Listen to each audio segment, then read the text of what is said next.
Elhamdulillah që ne ka mësu Allahu këtë muaj të Ramazanit. Është i mundësi e madhe për gjithë ne.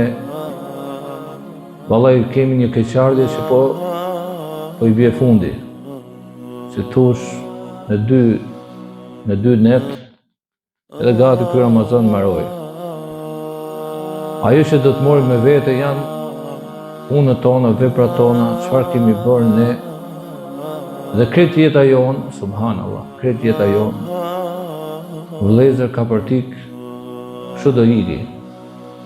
Në fund fare, kur t'i vi momenti robi që do ndahet nga kjo dynja, njeriu e kupton.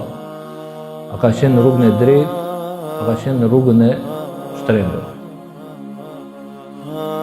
Si thot Kurani familjar të besimtarin, Allahu do e përgëzoj pra shpirtin e besimtarit kur shkojnë në atë dynja. Do e përgëzojnë me lajket. Do e përgëzojnë me xhenetin e Allahut, me të mirat e Zotit. Dhe besimtarit sigurisht që do gëzohet. Ama ka krau tjetër. Ai që ka qenë në rrugën e shtrembët, në rrugën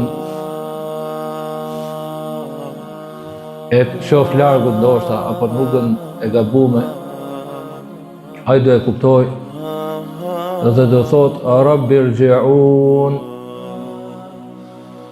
gjoni pak, do thot, o Zot më kthe dhe ikje.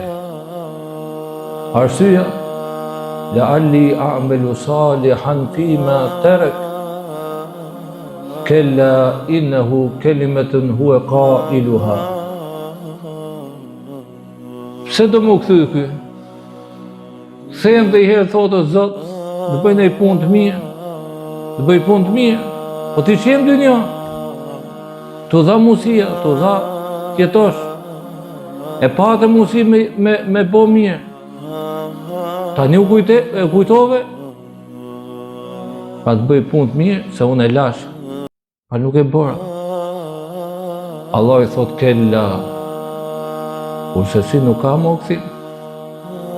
Prandaj, dhurata më e madhe që në ka dhonë Allahu neve është jeta. Jeta. Kapitali më i madh që kemi ne është ditët dhe netët që ne jetojmë. Apo orët e minutat e sekondat që ne jetojmë. Luma ai që i mbush me punë të mira, me vepra të mira. Ai ke përmend Allahun, a ke fal namaz, a ju ke lut Zotit, a ke bëj vepra të mira. A ke respektu babën, nënën, komshiun, shokun, e kështu me radhë.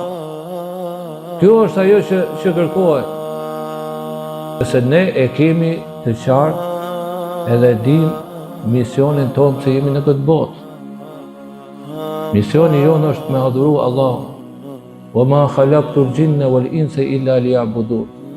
Allah thot nuk i kam kriju gjindët dhe njerëzit përveç se më adhurojnë. Ne çdo në namaz themi iyyake na'budu wa iyyake nesta'in. Vetëm ty të adhurojmë dhe vetëm prej teje ndihmë kërkojmë. Elhamdulillah, shkëlqyr Zotit që na ka udhëzuar Allahu në fe. Por duhet që ne ta kemi të qartë objektivin dhe rrugën ku do të kalojmë. Vetëm kështu ne do të triumfojmë si thosh dhe do të jemi nga ata njerëz që do të kenë sukses në këtë botë.